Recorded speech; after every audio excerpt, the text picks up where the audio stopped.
આજે આપણે જે વિષય પર જોવા માંગીએ છીએ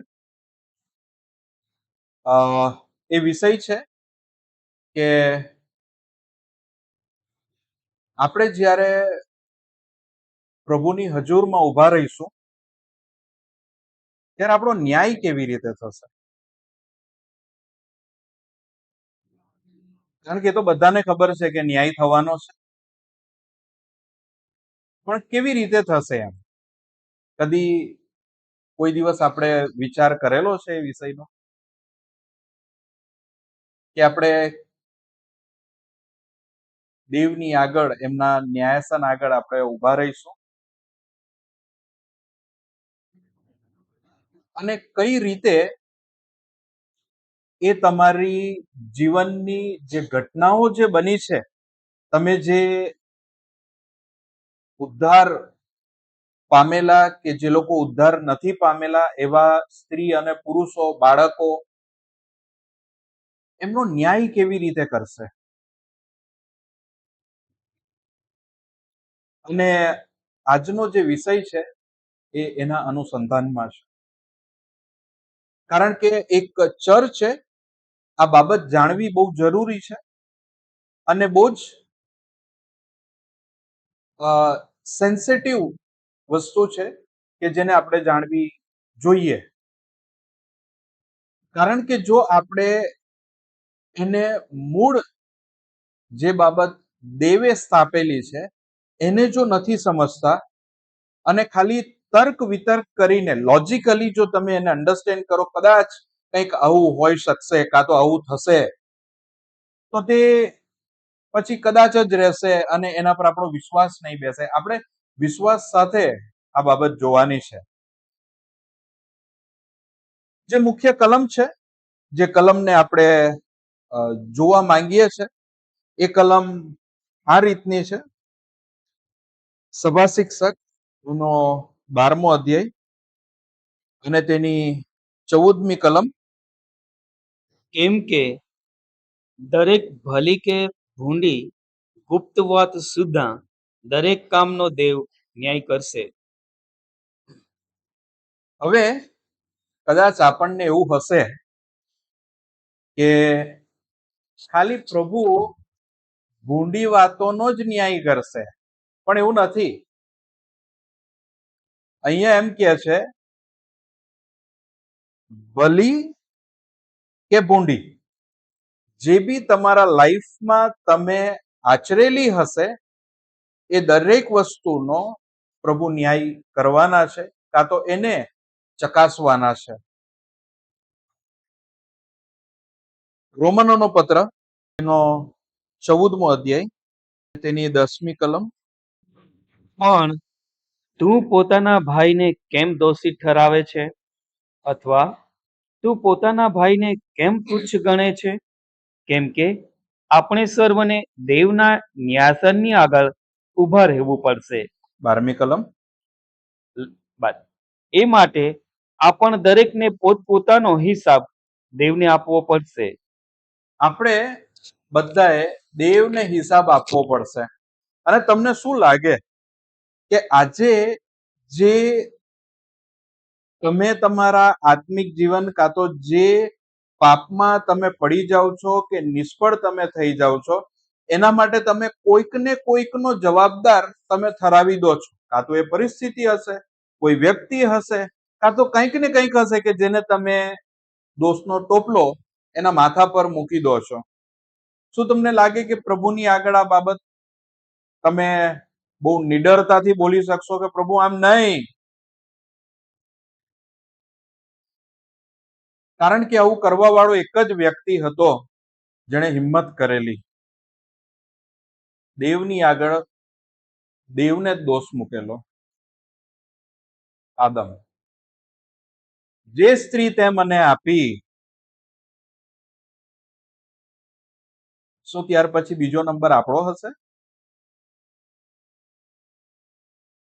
શું તમને લાગે છે કે દેવની આગળ જ્યારે તમે ઊભા હશો અને તમે એવું માનો છો કે આજે કલમ જે લખેલી છે એ પ્રભુ ઈસુ કાં તો પવિત્ર આત્મા દેવ કાં તો આકાશમાંના બાપ આપણી સાથે મજાક કરી રહેલા છે? મજાક મસ્તીની કલમ નથી. આજે જે રીતે તમને એવું લાગતું હશે કે ઓફિસની અંદર કે બીજા કોઈકની અંદર જે લોકો કામ કરી રહેલા છે, જે લોકો જોબ કરે છે અને જોબ કરે છે ત્યારે એ વ્યક્તિઓને એવું ફીલ થતું હશે કે મારે અહીંયા હિસાબ આપવાનો હોય છે, મારે કહેવાનું હોય છે કે મેં આજે કેટલું કામ કરેલું છે. ગૃહિણી હોય, ઘરનું કામ કરતા હોય, એ લોકોને કદાચ કોઈ પૂછવા વાળું કદાચ ના હોય કે ભાઈ આજે વાસણ કેમ નથી ઘસાયા, તો શું તમને એવું લાગે કે એવી જ કઈ ઘટના ઉપર બનશે?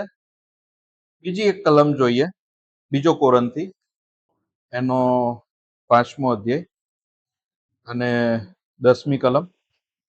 કેમ કે દરેકે શરીરમાં રહીને જે ભલું કે ભૂંડું કર્યું હશે તે પ્રમાણે ફળ પામવાને આપણ સર્વને ખ્રિસ્તના ન્યાસન આગળ પ્રગટ થવું પડશે. ઓકે, સો આ 3 કલમો આપણે જોઈ અને આજનો જે સંદેશો છે એનું શીર્ષક આ છે, રિવોર્ડ ઓર રિઝલ્ટ. રિવોર્ડ ઓર રિઝલ્ટ. પ્રતિફળ કે પરિણામ, બેમાંથી કોઈ પણ વસ્તુ તમારી પાસે આવશે. પ્રતિફળ મળશે કાં તો તમારે પરિણામ ભોગવવું પડશે. આ બે વસ્તુ ચોક્કસ છે, કોઈ ભાગી નહીં શકે. માઇકની આ તરફ હોય કે માઇકની પેલી તરફ હોય, બધાએ આ બાબત માટે તૈયાર રહેવું પડશે.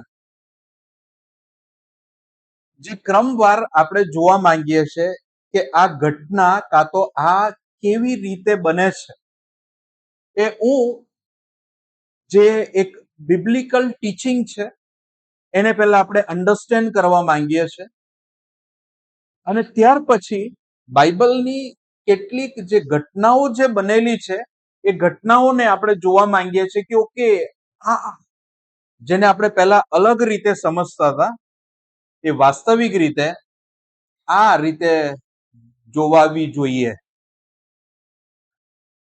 સૌથી પહેલી વસ્તુ, જો કદાચ કેટલા લોકોએ ભાઈ ઝેકનું એક આર્ટિકલ જે વિડિયો ટેપ વિશે વાંચેલું છે? ખબર છે તમને? એક આર્ટિકલ છે. હા, એનું શીર્ષક તો મને યાદ નથી, પણ કંઈક ગુજરાતીમાં કદાચ કહું તો તમારી સ્મૃતિનો વિડિયો ટેપ, આવું કંઈક છે. હિન્દીમાં છે. કોઈ વાંચેલું છે? વાંચેલું છે. આ જે સ્મૃતિ એટલે કે મેમરી આપણા બોડીની અંદર, આપણે જેમ કે બાઇબલ એમ કહે છે કે આપણે 3 ભાગમાં છે. આપણે 3 ભાગમાં છે અને એ 3 ભાગ આપણને થેસ્સાલોનિકાના પત્રની અંદર આપણને જોવા મળે અને તે આ પ્રમાણે કહે છે.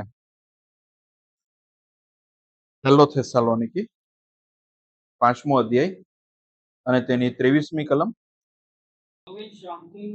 દેવ પોતે તમને પૂરા પવિત્ર કરો અને આપણા પ્રભુ ઈસુ ખ્રિસ્તના આવતા સુધી તમારો આત્મા, પ્રાણ તથા શરીર સંપૂર્ણ તથા નિર્દોષ રાખવામાં આવો. ઓકે, હવે મનુષ્ય 3 બાબતથી કાં તો 3 કમ્પોનન્ટ હોય છે, 3 વસ્તુ હોય છે એના જીવનની અંદર. એક જે હોય છે આત્મા, આ એ આત્મા હોય છે, એની અંદરનો જે આત્મા કે જે દેવ સાથે વાત કરતો હોય છે, બરાબર છે. આ એ આત્મા. જો તમારે એનું રેફરન્સ તમારે જોવું હોય તો રોમનોનો પત્ર એનો 8મો અધ્યાય ને તેની 26મી કલમ. આત્મા પણ આપણી નિર્બળતામાં આપણને સહાય આપે છે, કેમ કે યથાયોગ્ય સી પ્રાર્થના કરવી એ આપણે જાણતા નથી, પણ આત્મા પોતે અવાચ્ય નિશાસાથી આપણે સારું મધ્યસ્થતા કરે છે. આગળ. અને આત્માની ઈચ્છા સી છે તે અંતર્યામી જાણે છે, કેમ કે તે પવિત્રોને સારું દેવની ઈચ્છા પ્રમાણે વિનંતી કરે છે. ઓકે, અહીંયા આ જે આત્મા છે એટલે કે આપણે જે કમ્યુનિકેટ કરીએ છીએ, દેવની સાથે આપણે જે કમ્યુનિકેટ કરીએ છીએ એ આત્માથી કરીએ છીએ. એટલે બાઇબલ એમ કે છે આત્મામાં પ્રાર્થના કરો. આપણે આત્મામાં પ્રાર્થના કરવી જોઈએ. અને આ જ બાબત આગળ જો આપણે વધીએ, આ આત્મા થઈ ગઈ, એ એવો એરિયા થઈ ગયો જેને આપણે જૂના કરારનું જો મુલાકાત મંડપનું ચિત્ર જો જોઈએ તો આ પરમ પવિત્ર સ્થાન કે જ્યાં પ્રભુની જે હાજરી છે એ ત્યાં તમને મળે. પછી જે બહારનો જે ભાગ છે એ બહારનો ભાગ જેને આપણે સોલ કહીએ.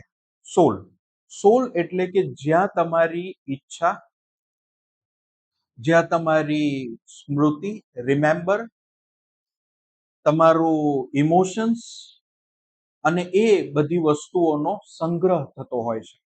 સોલ એટલે પવિત્ર સ્થાન એવું માનીને ચાલીએ. જૂના કરારનો જો ચિત્ર આપણે જોઈએ તો તે આ રીતના હોય છે. પરમ પવિત્ર સ્થાન એ આત્મા, પવિત્ર સ્થાન, અને બહારનું જે એરિયા છે એ તમારું બોડી છે. ઓકે, હવે જો તમે એ વસ્તુને સમજવાનો પ્રયત્ન કરો તો તમારું જે બ્રેઇન છે, બ્રેઇન ખબર ને, બ્રેઇન મગજ એ ઓર્ગન છે. મગજ આપણે કેટલા પાસે મગજ છે એ બધા હાથ ઉપર નહીં કરતા, બધી પાસે છે, બરોબર છે. સો આજે આપણે જોઈએ કે આપણે બધા પાસે મગજ છે. કોણે પોતાનું મગજ જોયું?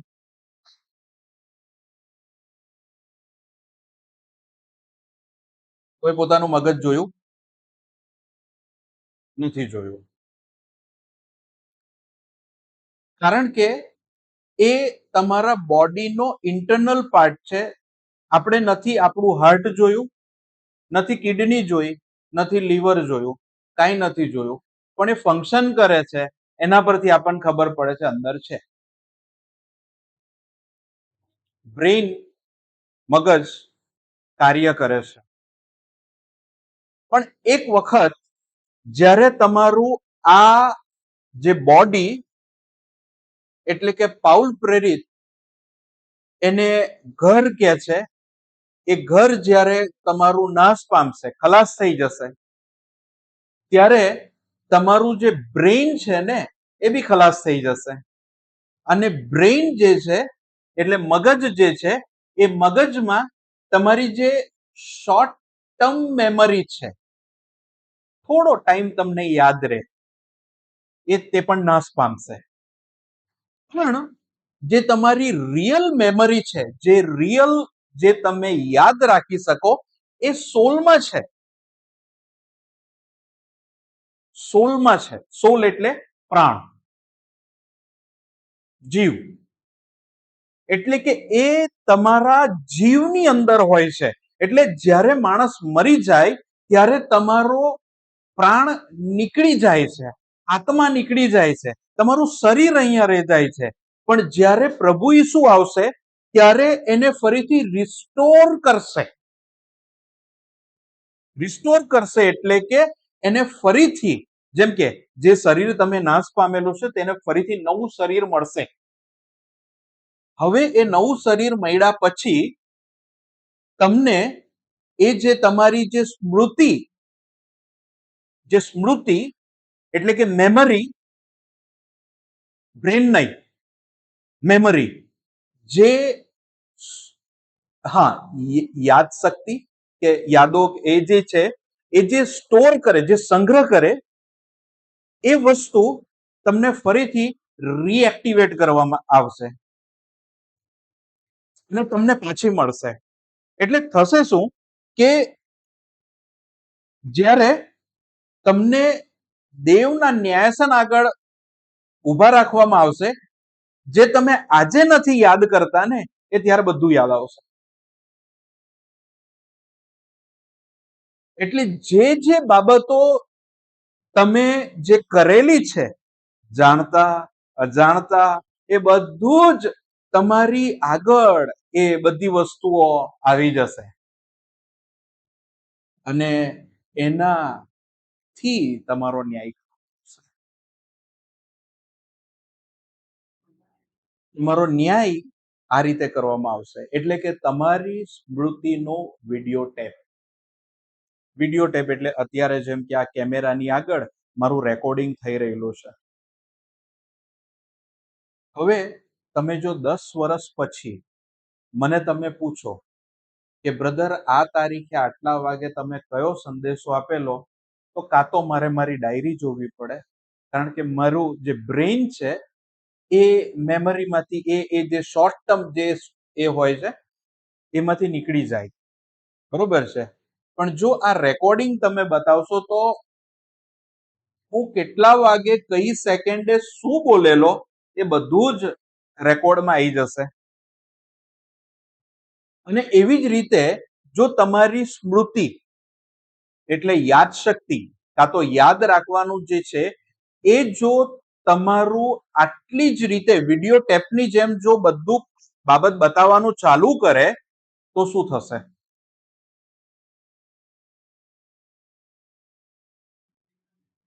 ને એક બિલીવર તરીકે આપણે આ બાબત માટે બહુ જ કાળજી રાખવી જોઈએ, કારણ કે હવે જે બાબત આપણે જોવા માંગીએ છીએ એ ગણનાનું પુસ્તકની અંદર ગણના 32 અને 23 જો તમે એમ કરશો નહીં કે જુઓ યહોવાની વિરુદ્ધ તમે પાપ કર્યું જાણજો અને નિશ્ચય જાણજો કે તમારું પાપ તમને પકડી પાડશે. ગણના 32 અને 23 જે છેલ્લો ભાગ બ્રધર શું કહે છે? તમારું પાપ તમને પકડી પાડશે. આપણે આ કલમને કઈ રીતે જોઈએ છે?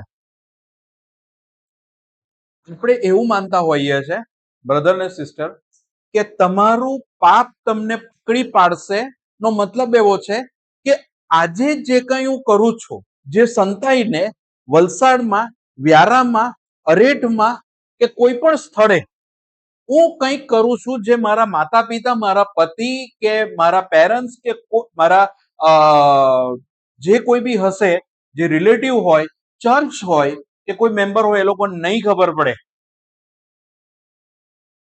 પણ મારું પાપ એને પકડી પાડશે. અને પાપ પકડી પાડશે એનો મતલબ આપણે એવી રીતે સમજવાનો પ્રયત્ન કરીએ છીએ કે આજે ની ને કાલે એ તમને ઉઘાડા પાડી દેશે, તમને એક્સપોઝ કરશે. પણ વાસ્તવિક રીતે આ કલમ એવું નથી કહેતી. હું પણ એ જ માન્યતામાં હતો કે જો હું કંઈક ખોટું કાર્ય સંતાઈને કરું છું, આજે ની ને 2 વર્ષ પછી કે 5 વર્ષ પછી એ એક્સપોઝ થશે, એટલે કે ખુલ્લું થશે, બધા આગળ જાગર શું કહેવાય, ઉજાગર જાહેર થશે. પણ વાસ્તવિક રીતે જે એક્સપોઝ થાય છે કે ઉજાગર થાય છે એ પરિણામ છે. એકચ્યુઅલી રિયલ મિનિંગ એનો આ છે, એ આ છે એમ કે છે કે તમારું પાપ તમને પકડી પાડશે નો મતલબ છે કે જે તમે સ્મૃતિમાં વિચારો છો એ પાપ પકડી લેશે અને એનું રેકોર્ડ થઈ જશે. વાસ્તવિક રીતે તમારી જે યાદ છે, જે સ્મરણ શક્તિ છે, જે મેમરી છે, એ રેકોર્ડ કરી લેશે. અને જે તમારી એની અંદર જો મેમરીમાં રેકોર્ડ થઈ જાય બ્રધર, એ નીકળવાનું નથી. તમને આ વસ્તુ ક્લિયર તમને કહી દઉં, તમને એમ થાય કે એમાં કઈક ભૂલ આવી જશે, કોઈ દિવસ નહીં આવે.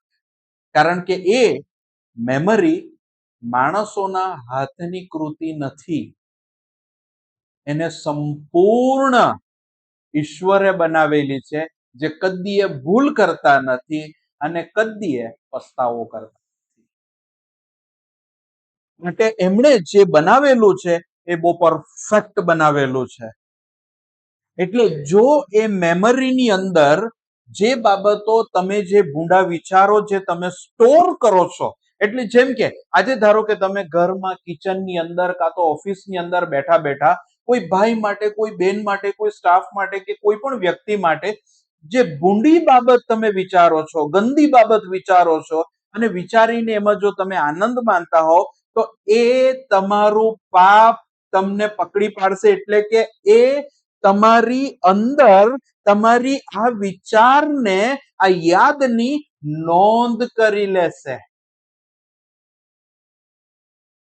જે તમે વિચારો છો, હવે એ મારી પત્નીને નહીં ખબર પડે, તમારા પતિને નહીં ખબર પડે અને કોઈને નહીં ખબર પડે, પણ એક જગ્યા પર એ રેકોર્ડેડ છે.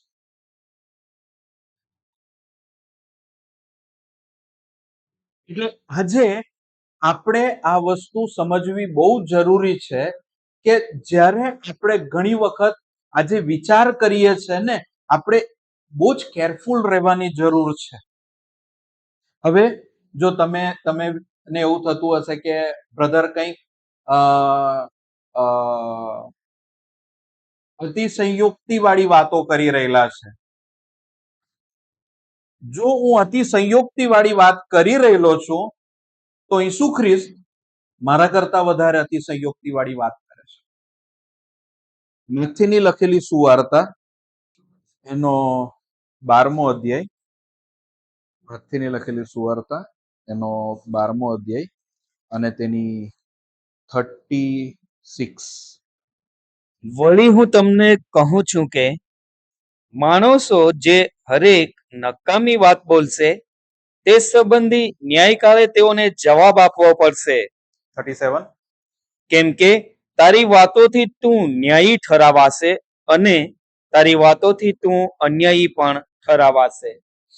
આ અતિશયોક્તિ વાળા વચનો નથી.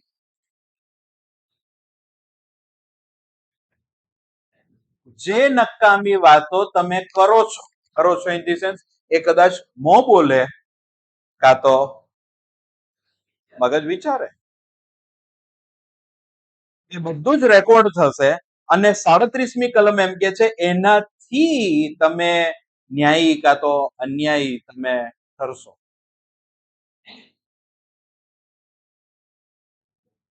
ગલાતી 6 અને 7. દેવની મસ્કરી કરાય નહીં. કોઈ માણસ જે કંઈ વાવે તે જ તે લણશે. જે માણસ જે વાવે એ જ લણશે. એટલે કે આ પ્રિન્સિપલ છે અને આ પ્રિન્સિપલ કોઈ જગ્યા પર બાકાત રહેતો નથી. એવું નહીં કે વલસાડ વાળાને 5% છૂટછાટ, અરેઠમાં 15% અને વ્યારામાં 20%. દેવના વચનમાં જે રીતે આરક્ષણ હોય છે એવી રીતે કોઈ છૂટછાટ હોતી નથી. દેવના વચનમાં કોઈ જ આરક્ષણ નથી. એ તલવાર બધા પર એક સરખી જ પડે છે. જે તમે વાવો છો, જે તમે વિચારો છો, એ જ વસ્તુ તમારી આગળ આવશે. એ જ પરિણામ તમારે ભોગવવું પડશે. જે બાબત આપણે જોવાનો પ્રયત્ન કરીએ છીએ બ્રધર ને સિસ્ટર, ઘણી બધી વખત આપણે એવું નથી કહેતા કે આપણને ભૂંડા વિચારો કે ઘણી વખત આપણે સ્લીપ થઈ જઈએ છે, આપણે પડી જઈએ છે. તો તમે એવી વસ્તુને, જો હું તમને એક ઉદાહરણના તौर પર સમજાવવાનો પ્રયત્ન કરું તો, બ્રધર, ધારો કે અત્યારે એમ માનીને ચાલો કે જે જગ્યા પરથી તમે દરરોજના જ્યાંથી પસાર થવાનું છે, ત્યાં લોકો પોતાના ઘરનો ગંદો એઠવાડો કે ગાર્બેજ જે છે, કચરો ત્યાં ઠાલવતા હોય છે.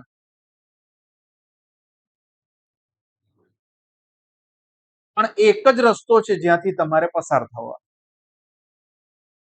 અને જો તમે ત્યાંથી પસાર થાવ તો બહુ જ ગંદી બદબુ આવે, બહુ જ ખરાબ વાસ આવે.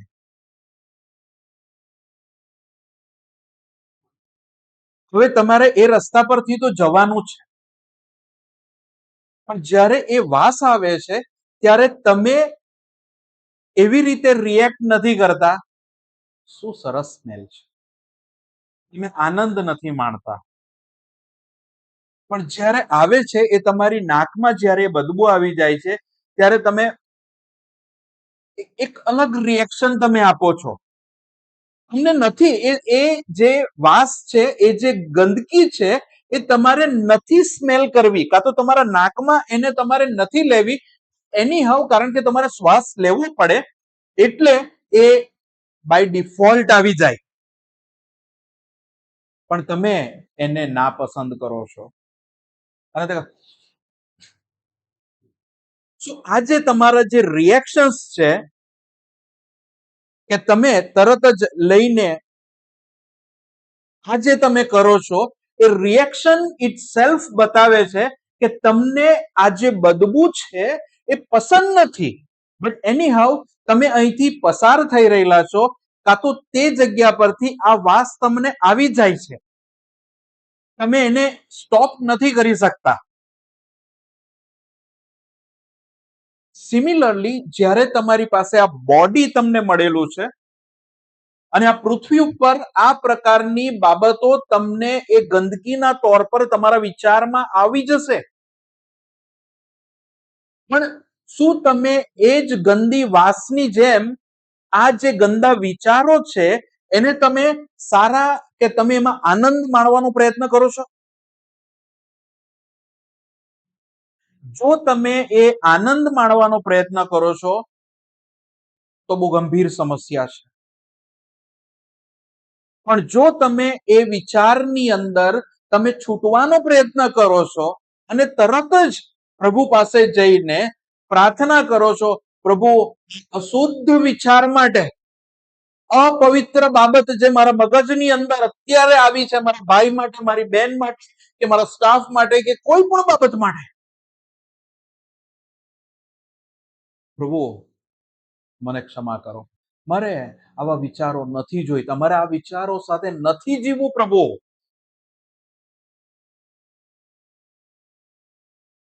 પ્રભુ, જે તમારા સ્મૃતિમાં જે લખાઈ ગયું છે ને, કારણ કે તમે વિચાર કરી લીધો ને, વિચાર તમે કર્યો, એ વિચાર તમારા મગજની અંદર આવી ગયો, જે ને એ રેકોર્ડ થઈ ગયું, પણ જ્યારે તમે પસ્તાવો કરો છો, તમને નથી ગમતું એ તમે કહો છો દેવની આગળ, અને તમે ઈસુના લોહીથી એને ચોખ્ખું કરી નાખો છો, ત્યારે એ ભાગ ભૂસાઈ જાય છે. હાલેલુયા. એટલે આ સ્મૃતિ માટે હું ચર્ચમાં આજે ઘટના કે જે બાબત છે એને સુવાર્તાના રૂપમાં લાવું છું, તમને ડરાવવા માટે નહીં, કે ન્યાય કાળે તમારે ડરવું પડશે નહીં. દેવે તમને ને મને તારણ આપેલું છે. તમારી ને મારી પાસે એક ભલો માણસ, જેને કોઈ દિવસ પાપ નથી કરેલું, જેને કોઈ દિવસ એના મોંમાં અન્યાય નહોતું, એ ઈસુ ખ્રિસ્ત પોતે તમારા ને મારા માટે વધસ્તંભ ઉપર જીવ આપી દીધો. જેથી કરીને મારા જીવનની અંદર હવે આ જે દૂષણ છે એ ફરીથી નહીં આવે, એ મને સતત પવિત્ર કરતા રહે. આજે બી બ્રધર ને સિસ્ટર, હું ઘણી વખત રસ્તે ચાલતા ઘણી બધી વખત આવા અશુદ્ધ વિચારોનો સામનો કરતો હોઉં છું, ને એ અશુદ્ધ વિચારો માટે હું ઘણી વખત પ્રભુ પાસે આ જ બાબત લઈને જાઉં છું. પ્રભુ, મારે નથી જોઈતું. મારે અમારી કોઈ જ વસ્તુ મહત્વકાંક્ષા, મહત્તા શોધવી, મારું કહેલી વસ્તુઓ થવી જોઈએ, અને આવી બહુ બધી બાબતો હું જીવનમાં સંઘર્ષ કરતો રહું છું, લડતો રહું છું. અને હું પ્રભુ પાસે જાઉં છું કે પ્રભુ, મારે હું કોઈ વિસાતનો નથી, કહીએ મને ઇમ્પોર્ટન્સ આપવાની જરૂર નથી, મારે એવો વ્યક્તિ બનીને રહેવું જોઈએ. અને જે અશુદ્ધ વિચારો મારી અંદર આવે છે એ સતત હું પ્રભુ ઈસુ પાસે લઈ જઈને હું એમ કહું છું, પ્રભુ, તમારા લોહીથી હું શુદ્ધ થવા માંગુ છું. અને પ્રભુ ઈસુ એમ નથી કહેતા કે આવું તો તું કાલે પણ કરેલું, આવું તો ગયા સોમવારે પણ કરેલું. પ્રભુ ઈસુ એમ નથી કહેતા. જે કોઈ મારી પાસે આવે છે તેને હું કદીએ કાઢી મૂકીશ નહીં. અને પ્રભુ ઈસુ તમને ને મને જેવા હોય તેવા, જે સ્થિતિમાં હોય તે સ્થિતિમાં, જ્યારે આપણે આપણા પાપ કબૂલ કરીએ છીએ, પસ્તાવો કરીએ છીએ અને કહીએ છીએ, પ્રભુ, મારી સ્મૃતિમાં મારા આવા વિચારો સાથે પ્રભુ મેં ગંદી બાબતો લઈને આવેલો છું, દુષ્ટ બાબતો, અશુદ્ધ બાબતો, અપવિત્ર બાબતો, જે તમારા ને મારા રિલેશનની અંદર પ્રોબ્લેમ ક્રિએટ કરે છે. પ્રભુ, હું એને ચોખ્ખી કરવા માંગુ છું. ને ચોખ્ખી એના માટે નથી કરવા માંગતો કે હું પવિત્ર દેખાઉં. હું ચોખ્ખી એના માટે કરવા માંગુ છું કે પ્રભુ, મારા ને તમારા સંબંધ વચ્ચે આ વસ્તુ નહીં આવી જોઈએ.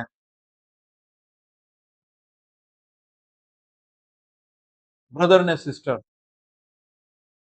બહુ જ ઇમ્પોર્ટન્ટ, એક બિલીવર તરીકે આ બાબત માટે આપણું જે આ જે મેમરી છે એને ક્લીન કરવી, ક્લીન રાખવી બહુ જરૂરી છે. કારણ કે જો નહીં રાખશો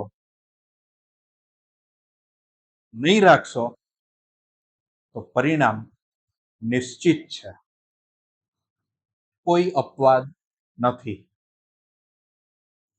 અને પરિણામ તમને આજે જ ખબર પડી જશે. મારે ન્યાય નથી કરવાનો તમારો, મારે ન્યાય નથી કરવાનો. કોણ ન્યાય કરશે? રોમનોનું પત્ર, આ બીજા ટ્રાન્સલેશનમાં પણ જરીક જોજો ને. રોમનોનો પત્ર એનો 2 અધ્યાય એની 15 અને 16 કલમ. તેઓ એ પ્રદર્શિત કરે છે કે ઈશ્વરનો નિયમ તેમના હૃદયમાં લખેલો છે, કારણ તેમનો પોતાનો અંતરાત્મા અને તેમના વિચારો કાં તો તેમના પર દોષ મૂકે છે અથવા તો તેમને જણાવે છે કે તેઓ જે કરે છે તે યોગ્ય છે. અને હું આ સંદેશો પોકારું છું કે ઈશ્વર ઈસુ ખ્રિસ્ત દ્વારા દરેકના ગુપ્ત જીવનનો ન્યાય કરશે. એ દિવસ આવી રહ્યો છે. ઓકે, બીજો સર્વોચ્ચ ઈશ્વર. તેઓના અંતઃકરણમાં ઈશ્વરના નિયમો લખેલા છે, તે તેઓના કામ પરથી પ્રગટ થાય છે. તેઓનો અંતરાત્મા આ વિશે સાક્ષી આપે છે અને તેઓના વિચાર એકબીજાને દોષિત કે નિર્દોષ ઠરાવે છે. બરોબર ને? કોમન લેંગ્વેજ તેમનું વર્તન બતાવી આપે છે કે તેમના હૃદયોમાં નિયમ કોતરાયેલો છે. ઓકે, એ વાતની સાક્ષી તેમના અંતઃકરણો પણ આપે છે, કારણ તેમના વિચારો તેમને કોઈ વાર દોષિત ઠરાવે છે હા. તો કોઈ વાર નિર્દોષ ઠરાવે છે. ઓકે, કોણ? તેમના વિચારો. વિચાર. મારા શુભ સંદેશ પ્રમાણે ઈશ્વર ઈસુ ખ્રિસ્ત દ્વારા માણસોના ગુપ્ત વિચારોનો ન્યાય કરશે. તે દિવસે આ વાત સ્પષ્ટ થશે. ક્લિયર છે ને? આ કલમ ક્લિયર છે? એટલે કે આપણા અંતકરણમાં જે મેમરી જે વર્ડ છે ને, આપણે જનરલી આખા બાઇબલની અંદર તમે મેમરી વર્ડ શોધશો ને તો મેમરી વર્ડ નથી, પણ ત્યાં વર્ડ આવેલો છે રિમેમ્બરન્સ, કાં તો રિમેમ્બર, યાદ કરવું, એ વર્ડ આવેલો છે. આ જે વિચાર, તો આજે બ્રધર ને સિસ્ટર, એ બાબત આપણા માટે બહુ જ ઇમ્પોર્ટન્ટ છે કે જ્યારે આપણે પ્રભુ આગળ ઊભા રહીશું ત્યારે આપણી જે સ્મૃતિ છે, મેમરી છે, એ રિકવર થશે, રિકોલ થશે. હવે એક જે આપણે જોવા માંગીએ છીએ ઉદાહરણમાંથી કે કેવી રીતે સુવાર્તામાં બતાવેલું છે, એ આપણે જોવા માંગીએ છીએ. લુકની લખેલી સુવાર્તા એનો 16મો અધ્યાય, અને અહીંયા તમે બે વ્યક્તિની વાત તમે પહેલાથી જાણો છો. એક લાજરસ અને બીજો શ્રીમંત. બે વ્યક્તિની વાત તમે જાણો છો, બરોબર છે ને? ઓકે, હવે આપણે એક વાર્તાલાપ જોઈએ જે પૃથ્વી પર નથી થતી પણ ઉપર થાય છે, બરોબર છે? અને એ વાર્તાલાપ જો તમે જુઓ, લુકની લખેલી સુવાર્તા અને તેની 24મી કલમથી તમે વાંચો. તેણે ઘાટો પાડીને કહ્યું કે, ઇબ્રાહિમ બાપ, મારા પર દયા કરીને લાજરસને મોકલ કે તે પોતાની આંગળીનું ટેરવું પાણીમાં બોળીને મારી જીભને ઠંડી કરે, કેમ કે આ બળતામાં હું વેદના પામું છું. પણ ઇબ્રાહિમે તેને કહ્યું, દીકરા, તારા જીવનમાં તું તારા સારાવાના પામ્યો હતો, અને લાજરસ તો ભૂંડાવાના પામ્યો હતો. તે સંભાળ, પણ હમણાં અહીં તે દિલાસો પામે છે અને તું વેદના પામે છે. ઓકે, અહીંયા જો તમે એક વર્ડ જો તમે જુઓ ને, તે લખેલું છે આપણા ગુજરાતી ટ્રાન્સલેશનમાં, એ એમ કે છે તે સંભાર. એવું તમને એનો મતલબ શું થાય? યાદ હ્યુમન લેંગ્વેજમાં શું લખેલું છે? તે યાદ કર. ઓકે, એનો મતલબ કે ઉપર યાદ કરાવવામાં આવશે. અને ઓકે, હવે આ જે શ્રીમંત અને જે લાજરસ જે છે, એ શ્રીમંત અને જે લાજરસ છે, એ લોકોની બોડી તો ડિસ્ટ્રોય થઈ ગઈ ને. જે આપણે જે લર્ન કરી રહેલા છે એને પાયા એટલે કે હાથ પગ વગર નથી વિશ્વાસ કરવાનો. બિબ્લિકલ વેમાં એને આપણે લર્ન કરીને વિશ્વાસ કરવાનો છે. તો અહીંયા જો આ ઘટના જે બની રહેલી છે, એ ઘટનાની અંદર તમે જોશો કે બે વ્યક્તિ અને ત્રીજા વ્યક્તિ ઇબ્રાહિમ ત્યાં છે. આ બે વ્યક્તિના જે બોડી છે એ પૃથ્વી ઉપર બંને મરી જાય છે. મરી જાય એટલે એની બોડી ખલાસ થઈ ગયો.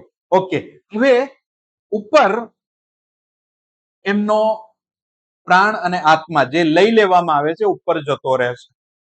ઓકે, હવે ત્યાં એમને યાદ કરવા માટે કહે છે કે તું યાદ કર. તો એનો મતલબ એવો થયો કે આ શ્રીમંત વ્યક્તિ નીચેથી એના નાણાં કે બધી જ કઈ બી વસ્તુ ઉપર લઈ જઈ શકતો નથી, પણ એક વસ્તુ લઈ જઈ શકે છે, યાદ. એ લઈ જઈ શકે છે અને ઇબ્રાહિમ એને યાદ કરાવે છે. બહુ જ ઇમ્પોર્ટન્ટ લેસન છે અને એક એક્ઝામ્પલ છે કે જ્યાં આપણને ખબર છે કે આપણું બી આ જ સ્થિતિ થવાની છે. તમને યાદ કરાવવામાં આવશે કે તું યાદ કર. આગળ જો વધીએ અને આપણા સંદેશાનું જે પહેલું જે બાબત હતી એને આપણે જોવાનો પ્રયત્ન કરીએ. માથીની લખેલી સુવાર્તા એનો 25મો અધ્યાય અને એ 25મા અધ્યાયમાં પણ તમે 3 ચાકરની વાત તમે સાંભળેલી છે, બરોબર ને? 3 ચાકર હોય છે, એમાંનો એક ચાકર ને 5 તાલંત આપે છે, બીજાને 2 અને ત્રીજાને 1.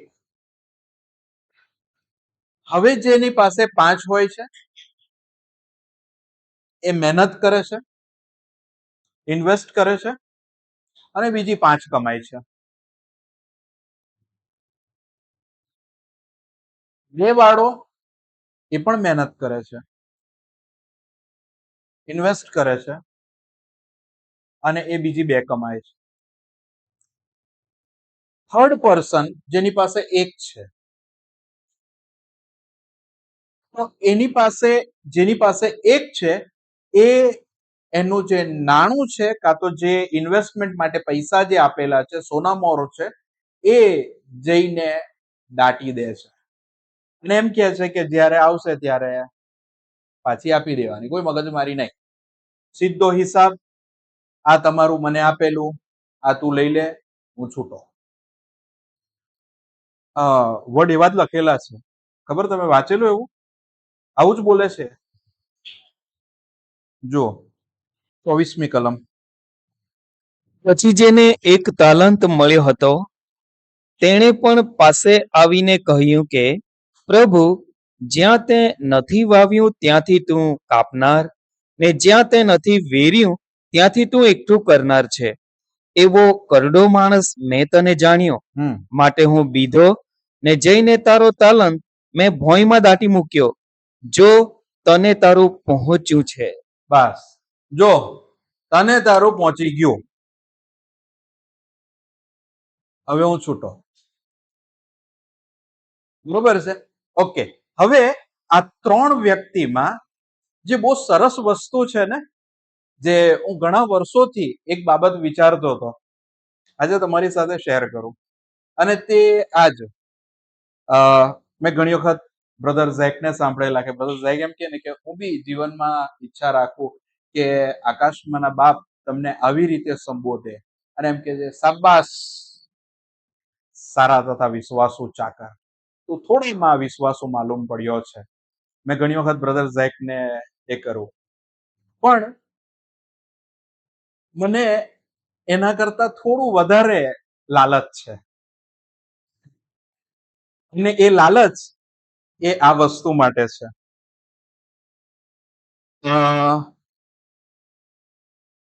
21મી કલમમાં ત્યારે તેના પ્રભુએ તેને કહ્યું કે, શાબાશ, સારા તથા વિશ્વાસુ ચાકર, તું થોડામાં વિશ્વાસુ માલુમ પડ્યો છે, હું તને ઘણા પર ઠરાવીશ, તું તારા પ્રભુના આનંદમાં બેસ. બસ, તું તારા પ્રભુના આનંદમાં પેસ. કોઈ દિવસ વિચાર કરેલો છે એનો મતલબ શું? કારણ કે પેલું જે છે ને, શાબાશ, એપ્રિસિએશન છે, રિવોર્ડ છે. અહીંયા જે એમ કે છે, તું તારા પ્રભુના આનંદમાં પેસ, એ ઇન્વિટેશન છે. એનો મતલબ થાય, આ ઇન્વિટેશન એમ કે છે, જેમ તારો પ્રભુ ખુશ છે એમાં તું પણ મારી સાથે ખુશ થઈ જા, જોડાઈ જા મારી સાથે. આ પ્રિવિલેજ, આ પ્રિવિલેજ કેટલો મોટો કહેવાય કે તું તારા પ્રભુના આનંદમાં પેસ. બીજા ટ્રાન્સલેશનમાં શું લખેલું છે? માલિકે તેની ભરપૂર પ્રશંસા કરતા કહ્યું, શાબાશ મારા સારા અને વિશ્વાસુ નોકર, તું આ નાની રકમનો ઉપયોગ કરવામાં વિશ્વાસુ રહ્યો છે, તેથી હું તને ઘણી વધારે જવાબદારીઓ આપીશ. આવો આપણે સાથે ઉજવણી કરીએ. ઓકે, સેલિબ્રેટ કરીએ સાથે, બંને સાથે એક થવું. માલિકે ખુશ થઈને તેને કહ્યું, શાબાશ, સારા અને વફાદાર સેવક, તું આ નાની બાબતમાં વિશ્વાસુ માલુમ પડ્યો છે, તેથી હું તને મોટી જવાબદારી સોંપીશ. મારા આનંદમાં તું ભાગીદાર થા. મારા આનંદમાં એટલે કે જે જોય કાં તો જે આનંદ દેવ કરે છે એમાં એમ કે છે કે તું મારી સાથે પાર્ટનર છે. તારા માલિકના આનંદમાં ભાગીદાર થા. તારા માલિકના આનંદમાં ભાગીદાર થા, એવું કોમન લેંગ્વેજ કહે છે. પાર્ટનર. તમે વિચાર કરો, દેવ તમારા કાર્યના માટે એટલા આનંદિત થાય એમ કે છે કે હું ખુશ છું, એમાં તું મારી સાથે જોઈન થઈ જા. આપણું પ્રભુ સાથે એક થવાનું ઇન્વિટેશન છે. સો હંમેશા જો તમારી પાસે ઓલવેઝ આ બે બાબત રહેશે, રિવોર્ડ કાં તો રિઝલ્ટ.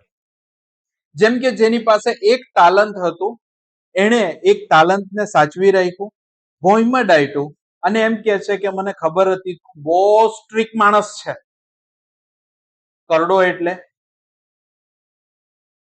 બહુ સ્ટ્રિક્ટ, તો બહુ સ્ટ્રિક્ટ માણસ છે, મને ખબર છે, અને એના લીધે મેં બધું જ રવા દીધું કે જેથી કરીને તું આવે ત્યારે હું તને પાછો આપી દઉં અને હું જવાબદારીમાંથી છૂટો થઈ. અને એને પ્રભુ શું કહે છે આગળ એ આપણે સાંભળીએ, કારણ કે એ રિઝલ્ટ છે. 26.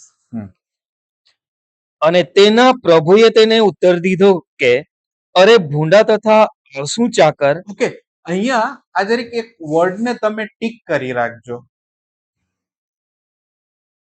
ભૂંડા અને આળસુ.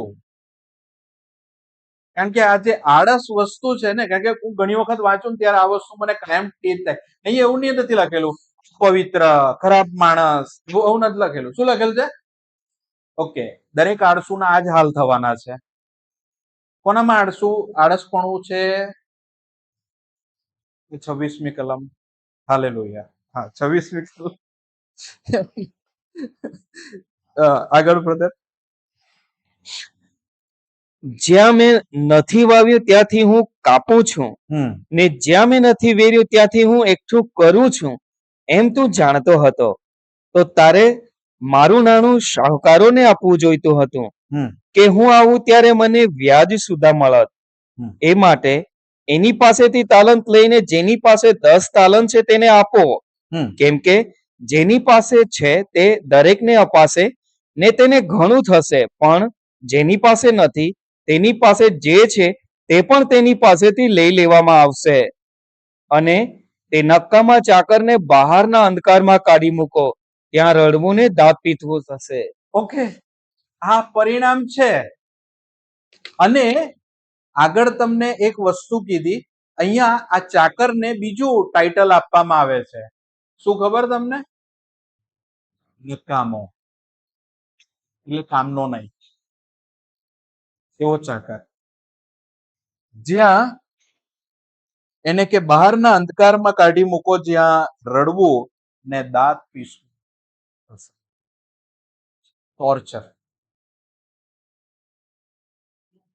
બ્રધર અને સિસ્ટર, આ એક બાબત આપણે લર્ન કરવાની જરૂર છે. આ એક પેરેગ્રાફ કાં તો એક દ્રષ્ટાંત ની અંદર 3 લોકો છે, જેમાંથી 2 ને સેમ રિવોર્ડ મળે છે, અને ત્રીજાએ એનું પરિણામ ભોગવવું પડે છે. તમારી ને મારી લાઈફ ડેઈલી આ રિવોર્ડ એટલે કે પ્રતિફળ, ઇનામ એટલે કે જે તમે કાર્ય કરો છો તેનું ફળ તમને મળે છે, કાં તો તેનું પરિણામ તમારે ભોગવવું પડે છે. આ છેલ્લી બાબત હું તમારી આગળ લાવીને બંધ કરીશ ને તે આ કે આપણી પાસે આપણા સ્મરણ શક્તિની અંદર કે જ્યાં જે મેમરીની અંદર જે વસ્તુ જે લખાયેલી છે એ જે લખાયેલી વસ્તુને ભૂસવા માટે આપણી પાસે એક જ વિકલ્પ છે બ્રધર ને સિસ્ટર, એક જ વિકલ્પ છે અને વિકલ્પ છે ઈસુ ખ્રિસ્ત પોતે. હેબ્રીઓનો પત્ર 9મો અધ્યાય 27 અને 28. જેમ માણસોને એક જ વાર મરવાનું અને ત્યાર પછી તેમનો ન્યાય થાય એવું નિર્માણ થયેલું છે, તેમ ખ્રિસ્તે ઘણાઓના પાપ માથે લેવા સારું એક જ વાર બલિદાન આપ્યું, અને જેઓ તેની વાટ જુએ છે તેઓના સંબંધમાં તારણને અર્થે તે બીજી વાર પાપ વગર પ્રગટ થશે. ઓકે, હવે જેઓ તેની વાટ જુએ છે ને આગળ આપણે એક કેરેક્ટરિસ્ટિક લાક્ષણિકતા ચર્ચની સ્ટડી કરેલી ને તે શું હતું? આપણે ઈસુ માટે તૈયાર રહેવું, આપણા વર માટે તૈયાર થવું અને ઈસુ માટે કે આપણે એમની રાહ જોઈએ છે કે હવે એ જજમેન્ટ માટે આવશે. કોલોસી 2 અધ્યાય અને 13 અને 14મી કલમ. વળી તમે તમારા અપરાધોમાં તથા તમારા દેહની બે સુન્નતમાં મુવેલા છતાં તેણે તમારા સર્વ અપરાધોને માફ કરીને તમને તેની સાથે જીવતા કર્યા. ઓકે, આજે તમને ને મને ઈસુ ખ્રિસ્ત સિવાય બીજો કોઈ જ વ્યક્તિ નથી કે જે તમને કે મને આમાંથી છોડાવી શકે. હા, પણ એ કાર્ય જે થાય છે એ પસ્તાવા થકી, વિશ્વાસથી તમારે કાર્ય થતું હોય છે, પણ ઈસુમાં જ આ શક્ય બને છે. કારણ કે તમારું જે સ્મરણમાં જે તમે જે કે ભૂંડા વિચારો શું ખાલી ખ્રિસ્તીઓને જ આવે છે? તો કોને આવે છે? બધાને જ આવે. જેમની પાસે શરીર છે એ બધાને જ આવે છે. અને તમે જોતા હશો કે બધા જ આ ભૂંડા વિચારો કે જે કંઈ એ લોકો ભૂંડા કૃત્યો જે કરેલા છે એનામાંથી છુટકારો પામવા માટે અલગ અલગ કાર્ય કરતા હોય છે. બરોબર છે? કંઈક ને કંઈક રીતે પ્રયત્ન કરતા હોય છે, પણ એ બધામાં છુટકારો નથી. અને માટે આપણે કેમ ઈસુ ને પસંદ કરીએ છીએ, કાં તો કેમ ઈસુ પાસે આવીએ છીએ? કારણ કે એમનામાં જ છુટકારો છે, એમના લોહીથી જ તમે ને હું શુદ્ધ થઈએ છીએ. બીજા બધા પાસે પેતરા છે, હથકંડા છે, કાં તો નુસ્ખાઓ છે કે તમે આમ કરી શકો, આમ કરી શકો, તેમ કરી શકો, પેલું કરી શકો. પણ અહીંયા બહુ સચોટ ઈલાજ છે અને એ ઈલાજ પ્રભુ ઈસુ ખ્રિસ્ત પોતે છે. એમના રક્તથી તમે ને હું આપણી જે સ્મરણની અંદર જે સતત ભૂંડા વિચારો, અશુદ્ધતાઓ જે આવે છે એમાંથી છોડવાનું સામર્થ્ય